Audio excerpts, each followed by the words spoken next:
Cher public, soyez les bienvenus. Je vais vous présenter dans cette vidéo un montage fait maison en électronique de puissance. Donc le voici. Un montage en l'air, une fois de plus, aussi critiquable que ce soit.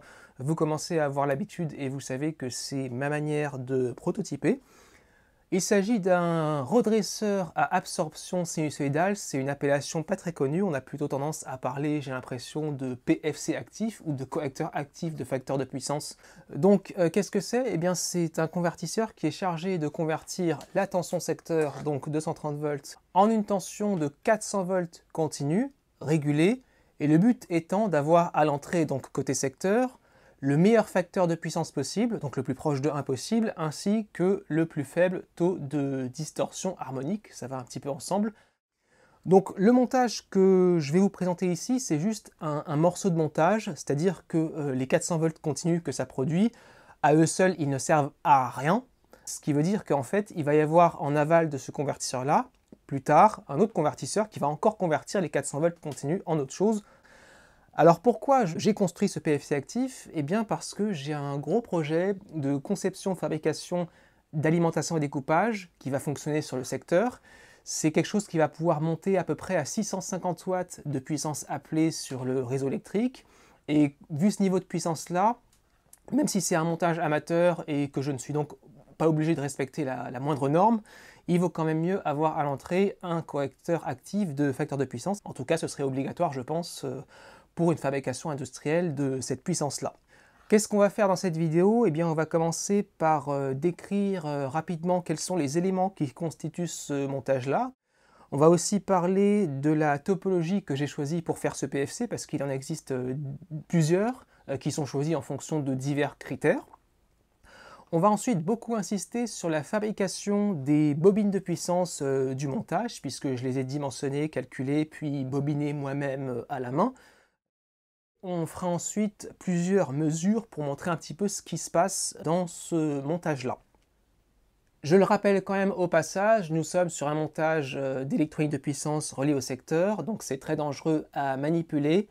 Je suis alimenté pour cette raison-là la plupart du temps par transformateur d'isolement afin de limiter les risques, et je porte en permanence pendant les essais des lunettes en cas d'explosion de composants puisque ça peut être assez violent.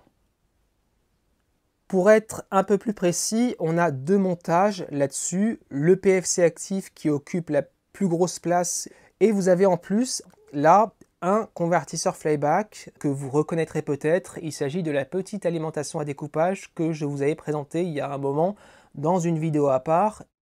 Donc pour rappel, il s'agit d'un convertisseur flyback qui est capable de convertir le secteur redressé filtré, soit 325 volts continu, en 12 volts et 5 volts isolé, et il se trouve que pendant la conception, je l'avais également rendu compatible avec une tension d'entrée de 400 volts continu directement, et ceci était en prévision de l'alimenter avec la sortie de mon futur, qui est maintenant construit, PFC actif.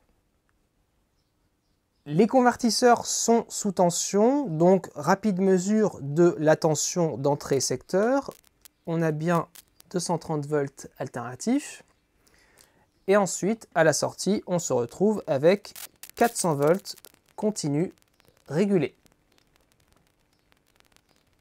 Description rapide des éléments constituant ce montage. Donc vous avez ici l'arrivée secteur, dont le conducteur de protection est pour l'instant laissé en l'air, sachant que pendant les essais, l'alimentation est réalisée par transformateur d'isolement. Ça n'a pas de sens de raccorder ceci quelque part. Mais dans l'application future, il sera raccordé soit à la carcasse métallique du boîtier s'il y en a une, soit à des condensateurs antiparasites ou aux deux. Le secteur passe par un fusible, c'est le premier élément qui est traversé. Donc c'est un modèle temporisé de manière à ne pas fondre à la première surintensité qui est notamment due à la charge rapide des divers condensateurs comme celui-ci par exemple. Nous avons une varistance de protection contre les surtensions secteur. S'ensuit un filtre passe-bas constitué d'assemblage de condensateurs et de bobines. Donc il est destiné comme d'habitude à empêcher les convertisseurs de faire trop de rejets haute fréquence vers le réseau électrique et de venir polluer ce dernier. Un des deux fils secteurs est raccordé en série avec la résistance de puissance que vous avez ici, donc de 33 ohms. Elle a pour but de limiter le pic de courant dû à la mise sous tension du montage. Alors pourquoi il y a un pic de courant quand on met ce type de montage sous tension? Eh bien parce que, on va en reparler après, on a à la sortie un groupe de condensateurs électrochimiques qui est vide au départ et qui, quand une tension va se présenter à ses bornes, va avoir tendance à vouloir se charger d'un coup, ce qui va occasionner un pic de courant qui est dommageable pour certains composants, notamment les semi-conducteurs. Voilà pourquoi on a tout intérêt à chercher à limiter ce pic.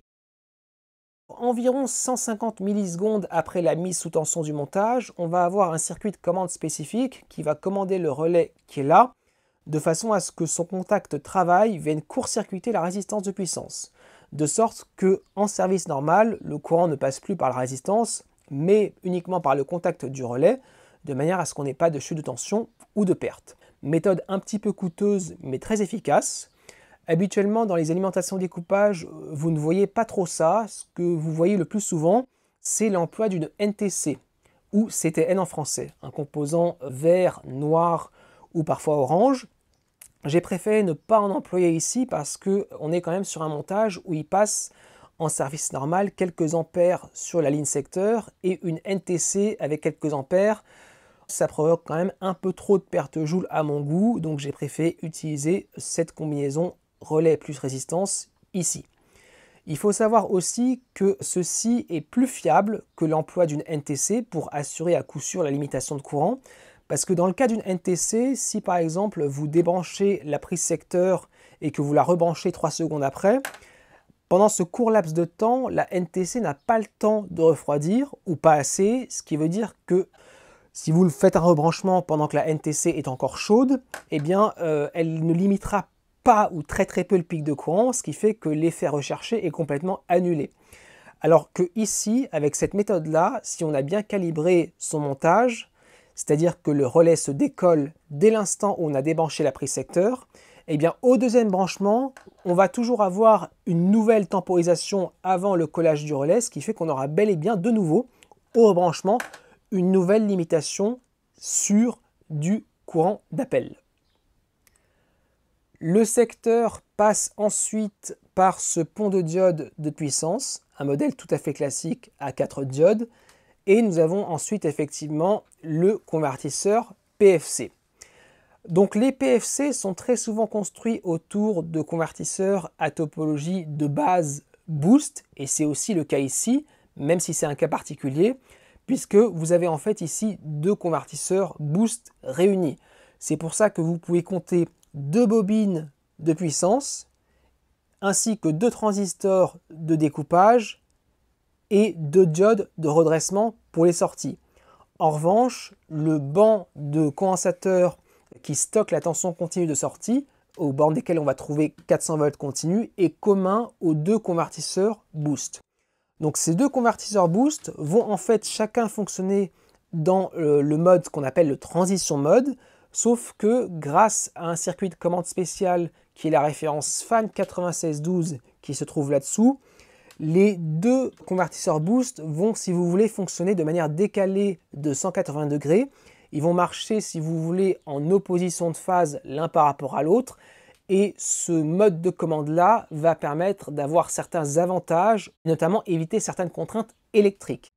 Donc sachant qu'on avait ici un montage qui devait pouvoir cracher environ 650 watts, j'ai trouvé que la topologie Interleaved était tout à fait adaptée à l'application en question.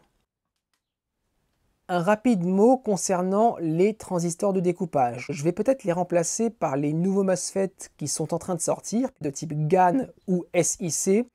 Ce sont des composants de génération récente qui présentent des RDS-on plus faibles et en même temps des charges de grille plus faibles. Ce qui veut dire que ce sont des composants qui vont occasionner à la fois moins de pertes de conduction et de commutation que les composants de génération précédente. Et c'est tout à fait intéressant de faire un remplacement dans ce cas-là, puisque ça permettrait de faire légèrement augmenter le rendement du convertisseur, qui est déjà pas mal du tout, puisqu'il tourne autour des 98% à pleine charge. Vous aurez sûrement remarqué en arrière-plan la présence de ces lampes à filament. Donc elles sont raccordées au niveau de la sortie 400 volts continue du PFC et on vient commander leur marche grâce au commutateur rotatif qu'on a ici. Donc ça fonctionne par groupe et cela permet de charger plus ou moins la sortie pour vérifier que le montage se comporte correctement. Je le précise quand même au passage, il faut savoir qu'utiliser des lampes à filament, c'est une très mauvaise idée, j'avais pas autre chose, parce que quand le filament de ce type de lampe est froid, il présente une résistance électrique très très faible, ce qui veut dire que quand on met la lampe sous tension, il y a un pic de courant qui est occasionné et ce pic peut avoir tendance à déclencher des sécurités anti-surintensité dans un convertisseur, donc à faire tout disjoncter. Donc il faudrait idéalement avoir soit une charge électronique, soit une résistance de puissance de laboratoire, mais c'est un truc qui coûte un petit peu cher. Les deux plus grandes difficultés dans ce type de montage sont d'abord le fait que en électronique de puissance, comme d'habitude, il faut absolument respecter certaines règles de câblage, notamment limiter les inductances parasites entre certains composants de puissance, sans quoi on se retrouve avec des instabilités, et justement c'est un petit peu ce qui m'arrive ici. Donc c'est ce qu'on appelle soigner le layout en anglais, mais ça ne concerne que les montages bien sûr sur circuit imprimé. Je ne peux par exemple pas avoir de plan de masse convenable. Comme là on est sur un montage en l'air, il est très compliqué de faire des raccordements optimum et c'est pour ça que j'ai quelques problèmes qui j'espère seront résolus quand le montage passera définitivement sur circuit imprimé. La deuxième difficulté réside dans le fait que ce type de montage requiert qu'on lui fabrique une ou deux bobines de puissance qui doivent répondre à des caractéristiques techniques bien particulières. On va d'abord devoir avoir des bobines qui ont une certaine valeur d'inductance, qui se détermine grâce à des formules de calcul qu'on trouve dans la documentation du circuit FAN 9612, donc jusqu'ici c'est assez facile. Mais il faut aussi que les bobines supportent le courant RMS qui va circuler dedans, supportent un certain courant de crête sans saturer, et c'est d'ailleurs pour cette raison qu'on va ajouter un entrefer dans ces bobines, puisque comme elles sont parcourues par un courant qui va comporter une composante continue, on a besoin d'avoir un entrefer pour éviter la saturation. Et justement, la longueur de cet entrefer, qu'on appelle parfois l'air gap, va être à calculer précisément grâce à des documentations techniques. Pour cette fabrication, je me suis donc procuré deux éléments en ferrite sans entrefer, puisque j'avais prévu de créer l'entrefer moi-même par la suite en intercalant des cales en plastique de longueur précise. Une fois qu'on a fixé la valeur de l'entrefer, la question va être de savoir combien de spires il faut bobiner autour du noyau doté de telle valeur d'entrefer pour obtenir la valeur d'inductance qu'on aura calculée précédemment. Pour ce faire, j'ai décidé d'utiliser la notion de facteur d'inductance puisque c'est bien pratique. Le facteur d'inductance, c'est une notion qui caractérise un noyau de ferrite comportant un entrefer fixé. C'est quelque chose qui s'exprime très souvent en nanohenry par nombre de spires bobinées autour du noyau élevé au carré et qui est souvent noté AL. Donc pour déterminer le facteur d'inductance de mon noyau avec l'entrefer fixé, je bobine un certain nombre de spires connus. Je referme ensuite le noyau et je viens mesurer l'inductance. À partir de ceci, je peux calculer le facteur d'inductance AL et le but ensuite est de retourner les éléments de la formule, ce qui permet de trouver le nombre de spires à bobiner pour obtenir telle valeur d'inductance. Donc c'est avantageux, ça fait gagner du temps, même si en pratique, d'après les essais que j'ai faits, ce n'est pas tout à fait précis, ce qui fait que ça nécessite à la fin d'ajouter ou d'enlever quelques spires pour ajuster finement la valeur d'inductance par rapport à ce qu'on voulait. Une fois qu'on sait à peu près combien de spires on va devoir bobiner, on peut entamer le bobinage en prenant quand même quelques précautions. La première chose à remarquer, c'est que j'emploie ici ce qu'on appelle du fil de Litz, c'est-à-dire du fil multibrin où chacun des brins est isolé par une couche émaillée. Ceci est justifié par le fait que dans cette application, le courant qui va circuler dans la bobine comportera une forte ondulation et ce à une fréquence pouvant parfois dépasser les 200 kHz. Et à ces fréquences-là, il faut tenir compte de l'effet de peau qui pourrait provoquer un échauffement anormal des fils, et pour l'éviter, on emploie donc du fil de Litz.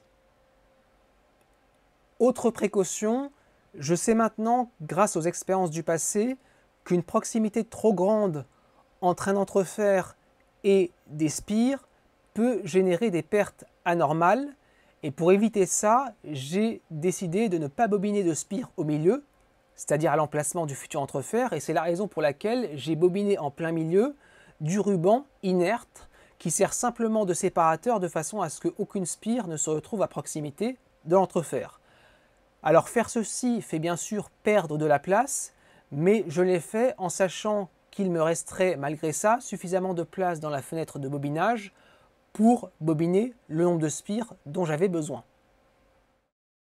De telles bobines sont bien sûr constituées de plusieurs couches de fils empilées les unes sur les autres, entre lesquelles j'ai enroulé un ruban isolant d'une matière qui s'appelle le polyimide, je ne suis pas sûr de le prononcer correctement.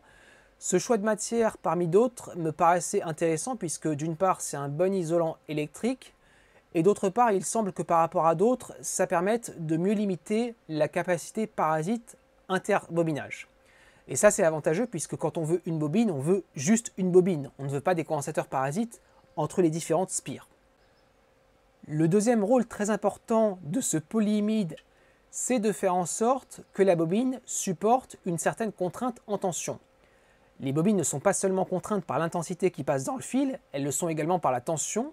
Il faut se rappeler que dans cette configuration de montage, quand le transistor du convertisseur boost se ferme alors que la tension secteur se trouve à peu près en sommet de sinusoïde, la bobine se retrouve à ce moment-là avec une tension qui tourne autour de 325 volts crête. Il faut donc que les isolants soient correctement choisis et bien disposés à l'intérieur, de manière à ce qu'il n'y ait pas de rupture d'isolant, ce qui provoquerait un amorçage de type arc électrique et rendrait le montage immédiatement défaillant. Voici un aperçu des deux bobinages terminés. Ils comportent chacun un enroulement de puissance ainsi qu'un enroulement auxiliaire de quelques spires isolés, et ces derniers permettent au fan 9612 de détecter quand est-ce que les bobines se démagnétisent complètement puisque c'est indispensable au fonctionnement du circuit intégré. Les noyaux en ferrite ont enfin été refermés. On vient ensuite vérifier à l'inductance-mètre qu'on ait bien les bonnes valeurs d'inductance qu'on voulait. Et si c'est bon, on peut verser du vernis d'imprégnation dans les spires afin de les immobiliser au mieux. Une fois qu'il sera sec, les bobines seront prêtes à l'emploi après avoir bien sûr repéré l'emplacement de leur borne homologue. C'est l'heure d'aller faire des mesures sur cette affaire. On va pour ça se servir de mon super oscilloscope, de la sonde de courant Tektronix haute fréquence, de la sonde de tension différentielle, ainsi que de la pince wattmétrique multifonction. Première mesure, celle du pic de courant maximum atteint à la mise sous tension, donc l'in-rush, avec une charge quasi nulle à la sortie. Je place donc ma sonde de courant du côté de l'entrée secteur, je mets sous tension et nous avons immédiatement le résultat. On voit donc ici le pic de courant maximum atteint dès le branchement de la prise. Sa valeur est supérieure à 10 A max. Et l'intérêt justement de limiter le courant par une résistance plus un relais, c'est qu'en choisissant précisément la valeur de la résistance, on peut définir la hauteur maximum qu'atteindra le premier pic de courant. Alors vous voyez bien sûr que le courant a tendance à diminuer au fur et à mesure du temps, c'est parce que bien sûr au bout d'un moment, les condensateurs du montage finissent par se charger complètement. Avant de poursuivre, je vous montre quelle puissance peut appeler le montage côté secteur en fonction du nombre de groupes de lampes qu'on vient alimenter à la sortie. Donc avec un seul groupe, on monte à peu près à 160 watts. Avec deux groupes, à 320 watts. Et avec trois groupes, environ à 490 watts, en sachant que ce PFC est conçu pour débiter au maximum 650 watts. Observation de la tension secteur et du courant à l'entrée. Donc pour l'instant, la sortie est très peu chargée. Je connecte un groupe de lampes, un deuxième et le troisième, et on constate que le correcteur de facteur de puissance remplit plutôt bien sa mission, puisqu'il fait en sorte effectivement que le montage appelle artificiellement à l'entrée un courant en jaune qui tend à s'approcher d'une forme sinusoïdale et à évoluer pratiquement en phase avec la tension, et ce même si on diminue le niveau de puissance appelé. Mesure du facteur de puissance, donc à charge quasi nulle, il est désastreux. Avec un groupe de lampes, on atteint déjà 0,9. Avec un deuxième groupe, 0,96. Et avec le troisième, 0,98, ce qui est une valeur tout à fait honorable. Ensuite, taux de distorsion harmonique du courant, donc c'est le THDF. Avec un groupe de lampes, on tourne autour des 12%, 11-12. Avec deux groupes, il baisse légèrement. Et avec trois groupes, il diminue encore, ce qui veut dire que le courant est encore un petit peu plus propre, entre guillemets. Au moyen de la sonde de tension différentielle branchée sur la sortie continue, on va voir ce qu'on appelle l'undershoot, c'est-à-dire la chute de tension qui se produit quand on charge brutalement la sortie d'un convertisseur. L'oscilloscope est donc en mode single. Je raccorde un groupe de lampes. On voit ici la tension qu'on avait avant la connexion du groupe. Ensuite, elle se met à chuter. On atteint un plancher bas à 380 volts. Ça peut sembler un peu bas, mais je vous rappelle que je vous avais dit qu'utiliser des lampes à filament comme charge en sortie d'un convertisseur était une très mauvaise idée. On voit ensuite qu'après un certain temps, l'asservissement fait son travail et réussit à nous ramener la tension de sortie à la valeur qu'on avait avant d'avoir connecté la charge.